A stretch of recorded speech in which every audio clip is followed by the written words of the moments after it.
All right, taking a look at your opener here for 7.6. Continuing on working with these trig functions. It says find the approximate lengths of the missing sides. So here we have our 27 degrees. Now, yesterday we worked with our tangent. That was our TOA.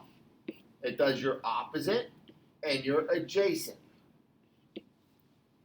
So opposite of 27, that would be our 6. Adjacent to 27 would be our x. Remember, it is the adjacent leg. Because technically, the 20 or adjacent to 27 could have been two things. We could be looking at y, or we could have been looking at x. However, when we talk about adjacent, we are talking about the adjacent leg. So it is the opposite leg, which was 6, the adjacent leg, which was x. So the tangent of 27 degrees will equal the opposite is 6, adjacent is x. Tangent of 27, just like we talked about, is just a number. So we grab our calculator, we type in tangent of 27.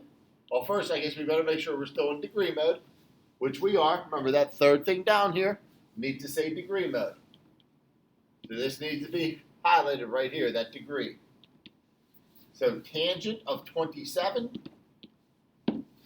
is 0.5095. So we're going to do 0.5095.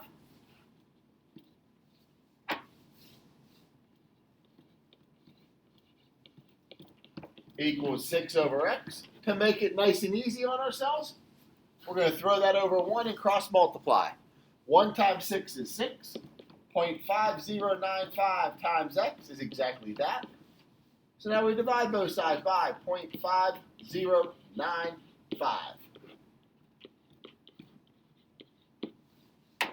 So we have 6 divided by 0.5095.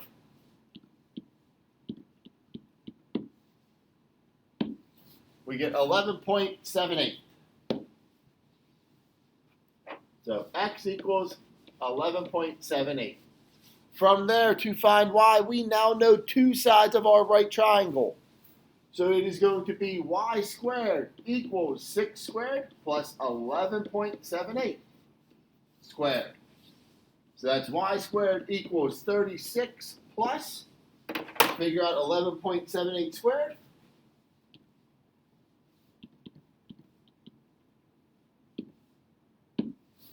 138.77.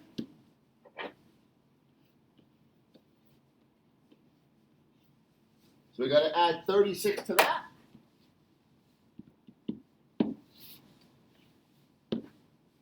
So y squared equals,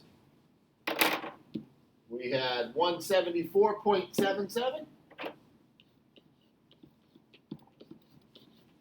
And then we take the square root of each side.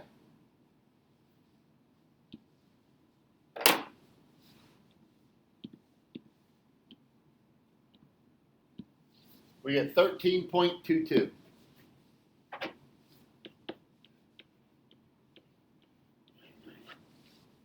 So that's how we find x and y there. Now, that worked fine because we were able to go through and find our other leg. But what happens when we start to involve the hypotenuse? Right? All of a sudden, if I'm trying to do tangent of 40, I end up with y over x.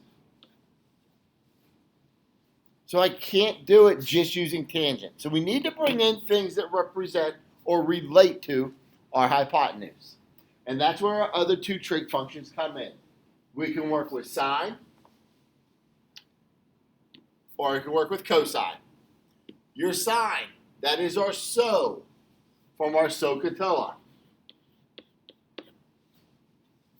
It is our trig ratio for an acute angle that involves the lengths of a leg. Specifically, we are going to involve the opposite leg and the hypotenuse. So sine of your angle will be the opposite leg over your hypotenuse.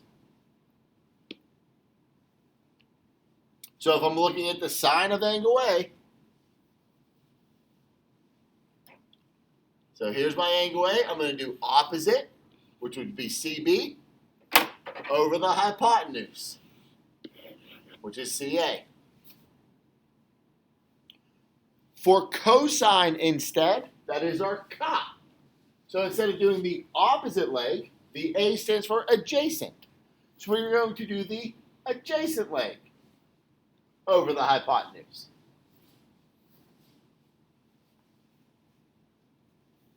So if I'm down here at angle C, my adjacent leg is BC in this picture. My hypotenuse is AC. So that's if I was down here at angle C. So for the cosine of angle A, once again, remember, cosine does adjacent over hypotenuse. So if I'm at angle A, here's the leg that's adjacent to it. Here's your hypotenuse. So it's AB over AC.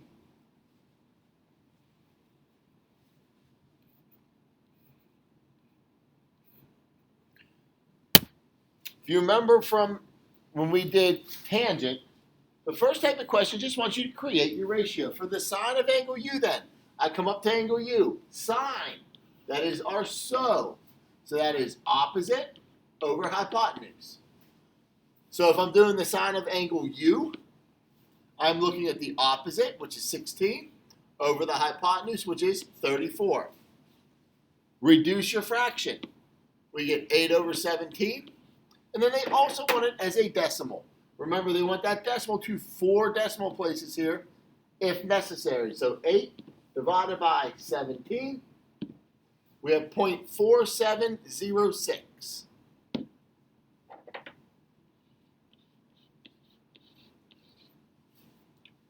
For the sine of angle W, then, I come down here. Opposite is now 30. Hypotenuse is still 34. 30 over 34 reduces to 15 over 17. And then to put it as a decimal, we do 15 divided by 17. We got 0.8824.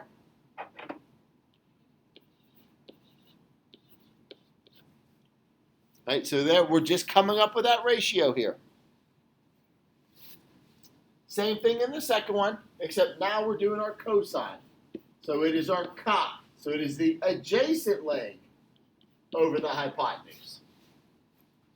So the first one was the cosine of angle S. So we're going to do the adjacent leg, which is 45, over the hypotenuse, which is 53. 45 over 53 does not reduce, so we just type it in. 45 divided by 53, enter. 0.8491.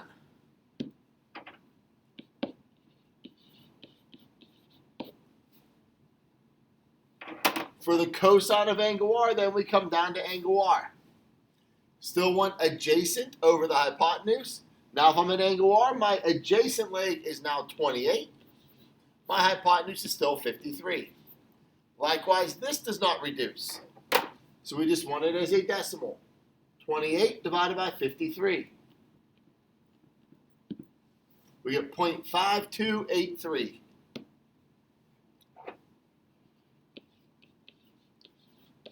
So the first type of question just wants you creating those ratios and looking at those decimals. Your second type, though, has you actually finding your missing sides. So it says you walk from one corner of the basketball court to the opposite corner. It says write and solve a proportion using trigonometric ratio to approximate the distance of our walk. All right, so here's where we need to recognize which trig function are we going to use. They are no longer going to tell us. So it is all based on what values we're working with. So there's my 62 degrees. That would make this the opposite leg. This is my adjacent leg. This is my hypotenuse. We are asked to find the hypotenuse. We have the opposite leg to work with. So that is opposite and hypotenuse. The O and the H is represented or related with our sine. That is where that 9-letter phrase comes in. That so, ka, koa. The O and the H is dealt with our sine function. So I do the sine of 62 equals opposite over hypotenuse. Once again, the sine of 62 is just a number. So I grab my calculator. We type in sine of 62. We get 0.8829.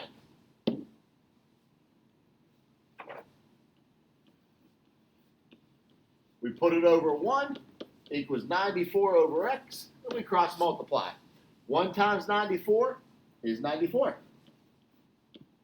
0.8829 times x is exactly that, 0.8829x.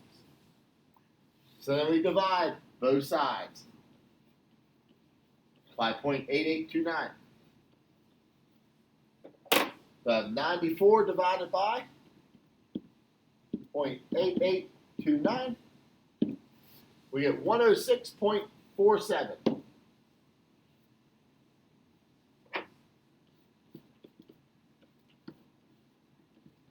And my units were in feet. All right, one last thing to talk about in this section, and that's what's called an angle of elevation, or an angle of depression.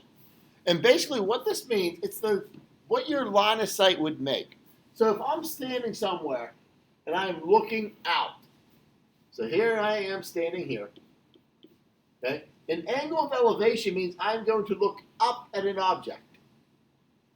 This would be an angle of elevation. Or my friend could be standing over here, and he or she looks up at an object.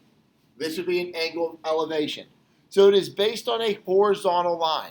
So to find an angle of elevation, or for that matter, an angle of depression, find your horizontal line, and then you're either going to look up or look down at an object. So it is the angle your line of sight makes with the horizontal line if we look up at an object from either side. That would be an angle of elevation. So of course then we have to have an angle of depression. What if we look down at an object instead? And it's the same idea. Find your horizontal line, and you are going to look down at an object. Right? That means when I look at this figure that's here, there is no angle of depression in this figure. There's no horizontal line then looking down at an object. Find your horizontal line. From that horizontal line, are you looking up or down at an object? And remember, in these problems, we never use the right angle. We are always talking about the acute angles that are there. So that would make this my angle of elevation in this case.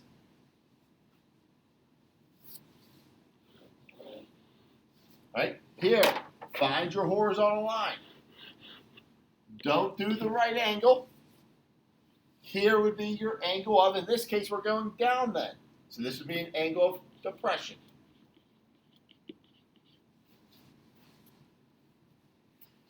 Right? 2 examples left here. Let's take a look at our first one. It says you're at the top of a roller coaster 100 feet above the ground. The angle of depression. So once again, here's the horizontal line looking down at an object. Angle of depression is 44 degrees. It says how far down the hill, or about how far will you ride down the hill? So here's my triangle we're working with. If I'm looking at my 44 degrees, this is my hypotenuse, this is adjacent, this is opposite. So right now we have the opposite, and we have the hypotenuse. So we have the O and the H. That is related with our sine function. So we do the sine of 44 degrees, the sine of your angle, equals, then we just go in the order it's written. Opposite over hypotenuse. Opposite is 100 over the hypotenuse, which is x.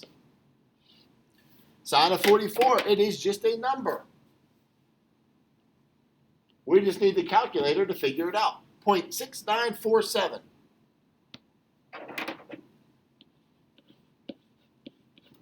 We throw it over 1 equals 100 over x. Cross multiply. 1 times 100 is 100. 0.6947 times x is exactly that. Then we have to divide both sides by 0.6947.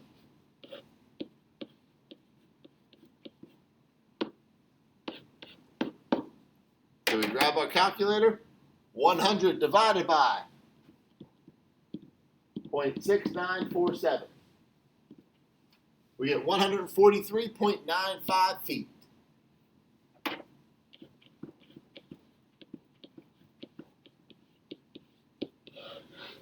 So that's how long the track rides down the hill.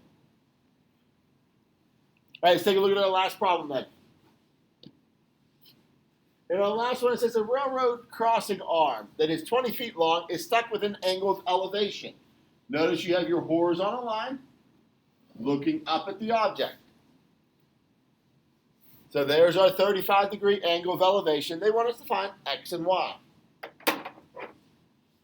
If I have my 35 degrees, this is opposite, this is adjacent, this is my hypotenuse.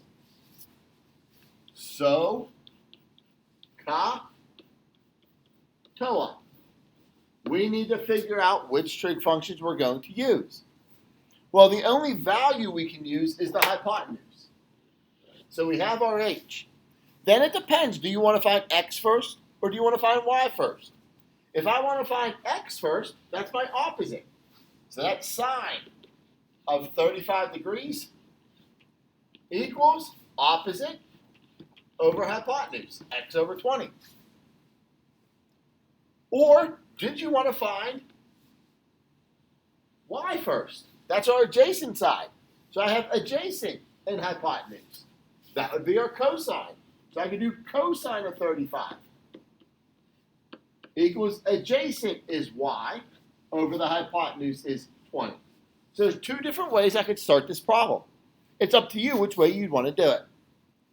So if I do the sine, if I do the one over here on the left, the sine of 35, once again, that is just a number. 0.5736.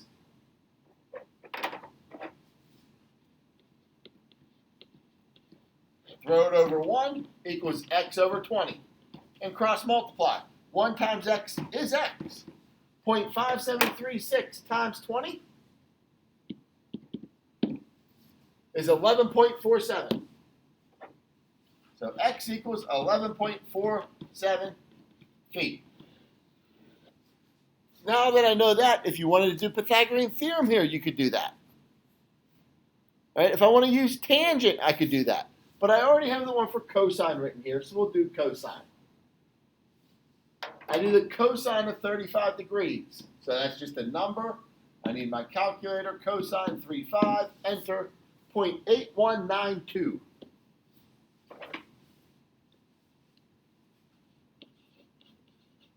I put it over 1 equals y over 20. And once again, we'll cross multiply. 1 times y is y. 0.8192 times 20. We get 16.38.